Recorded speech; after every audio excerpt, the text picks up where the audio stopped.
Olá, sejam bem-vindos a mais uma edição do TV UERJ Esporte. Eu sou o Gabriel Rosa e ao meu lado estão o Guilherme de Alencar. E aí, Guilherme, tudo bem? Tudo bom, Gabriel? E Thiago Pontes. E aí, Gabriel? Tudo bem? Oi, Thiago. Tudo bem? E aí? Bom, completando a 31ª rodada do Campeonato Brasileiro, o Fluminense recebeu o Palmeiras e sapecou um 3-0. Foi esse ano. Foi lindo, né? Em um tempo só, um tempo foi bastante pro Fluminense acabar com o time do Vanderlei Luxemburgo. E, Fácil. inclusive, no intervalo, o Luxemburgo disse que não valia mais a pena tentar lutar. O Palmeiras já entrou derrotado. Ele disse que já estava pensando no próximo jogo. Contra o Goiás. Ele Não foi tentar, não tomar inteligente, cartões. né? Foi inteligente, porque realmente não dava para reverter aquele placar. Muito difícil. E o jogo, como foi? E os gols foram... Os dois primeiros gols Foram foram meio estranhos, né? foram estranhos. Aliás, eu descobri uma coisa na regra que eu não sabia, sabe? O Washington meteu a mão e não encostou na bola, eu jurava que isso era falta técnica. Não, Inclusive, em pelada eu sempre falo, quando o maluco bate palma assim, eu finge que vai colocar a mão na bola, eu sempre falo, falta técnica. Só que aí eu ouvi o Renato Marcília falando pro Sport TV, ele falou que a regra não pune a intenção de colocar a mão na bola. Pune a intenção do cara dar um chute no outro jogador, por exemplo, mas de colocar a mão na bola não. E o Washington foi muito inteligente, né? Mas eu acho que isso não atrapalhou, cara. Porque o Marcos não se Eu ligou. acredito até que ele não tenha feito intencional, não, sabia? Botar a mão. Pra fingir. Acho que ele pensou em realmente colocar a mão na E bola. não conseguiu. E não botou. Ele desistiu. De repente ele pensou, vou botar a mão na bola, chegou, não vou Não botar vou botar. Foi isso que eu pensei. Eu acho que, sei lá, seria muito inteligente da parte do Washington fingir que ia botar a mão na bola e não botar. Eu acho isso, sei lá, se fosse o Romário, se fosse o Zidane, um jogador desse nível, um Maradona, eu até acreditaria. Mas o Washington, a bola cruzada na área, ele pensar assim, eu acho muito difícil. Bom, e o Fluminense com essa vitória chegou aos 34 pontos, perdão. Na 14ª posição, o Fluminense que enfrenta o Figueirense no Orlando Scarpelli na próxima quinta-feira. Jogo ali dos desesperados. Fluminense e Figueirense estão encostados na tabela com o mesmo número de pontos. E já o Botafogo foi a Ipatinga enfrentar o lanterninho do campeonato, voltou lá com 3-0, outra chuva de gols para os cariocas. Essa rodada que foi muito interessante para os cariocas. Todos os cariocas venceram. Goleando. Goleando. Primeira rodada do campeonato.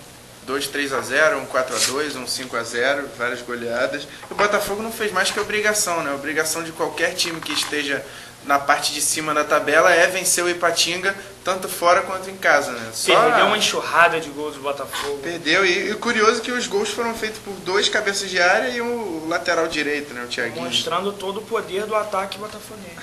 Verdade. Mas o Botafogo que teve uma resposta, né, ao Montenegro, que disse que existia um racha no elenco. Os jogadores acho que entraram mordidos para vencer o jogo e dar uma resposta ao diretor do Botafogo. Foi o que o Carlos Alberto acabou falando ao fim do jogo, que eles tinham dado uma resposta ao Montenegro, mas eu acho uma resposta muito burra, assim, porque se então o Montenegro vai falar antes de todos os jogos, porque aí o Botafogo vai ganhar todos os jogos de 3-0 e vai ser campeão brasileiro. E sem contar que ganhar do Ipatinga não é resposta pra ninguém, né? Eu quero ver ganhar do São Paulo no Engenhão, aí vai ser uma bela resposta. Que, aliás, é o próximo jogo do Botafogo. Aliás, é o próximo jogo do Botafogo. O Botafogo que ainda luta pela Libertadores, está muito difícil, mas enquanto existirem chances, os botafoguenses vão correr atrás. E o Botafogo chegou a... correr atrás. Continua na 6ª posição com 49 pontos. E agora vamos falar do Flamengo. O Flamengo que enfrenta o Vitória amanhã na Bahia, em Salvador. O Flamengo está na 4ª posição com 55 pontos. Foi ajudado pela derrota do Palmeiras contra o Fluminense. E se manteve ali no G4. O Flamengo que é líder do segundo turno, né? À frente de São Paulo, que estava lá atrás com 23 pontos. E o Goiás com 22. Eu acho que a gente podia não chamar mais esse grupo de G4. A gente podia chamar de G5. Porque são 5 times ali que estão na briga pelo título e na briga pelas 4 primeiras posições para alcançar a vaga da Libertadores. Cara, vai ser muito triste pro 5º colocado. Vai ser bem... E o pior é que o 5º colocado pode ser qualquer um desses 5 times. Até o Grêmio pode ser o 5º colocado. Eu acho muito difícil. Eu acho que o Grêmio mas vai pode 4 ser. pontos. E pra mim, eu ainda acho que o campeão vai ser o São Paulo, sabia? Esse time é muito chato. Mas eu acho que essa reta final vai ser todos os times contra o São Paulo, porque ninguém quer ver o São Paulo tricampeão do Brasil.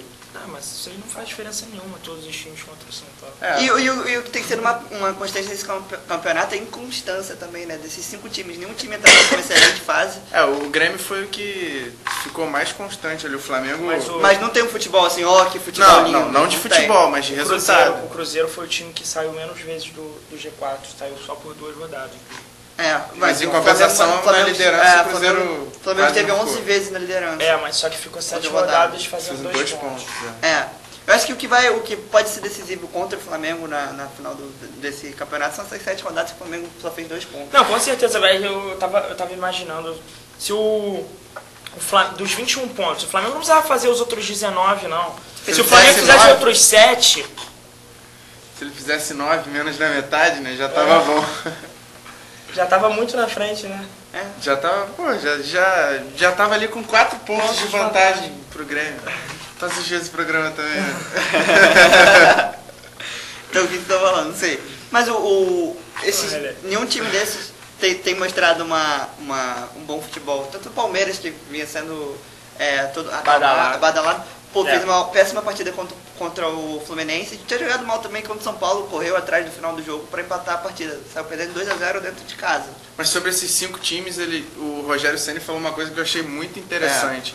Que o Flamengo e o Cruzeiro são times mais de toque de bola, mais de habilidade. Eu já disse, foi o Rogério Ceni que falou. E o Grêmio e o São Paulo são times mais de pegada, de marcação, de tática. E o Palmeiras é um meio termo.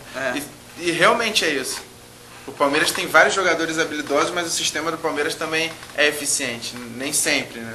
O problema do Palmeiras é quando falta o jogador de meio campo, que é o Diego Souza. Quando o Diego Souza falta, o esquema do Palmeiras falha. No segundo turno, o Botafogo está na 8ª posição com 18 pontos. O Fluminense está também com 18 pontos, mas está na 10ª colocação.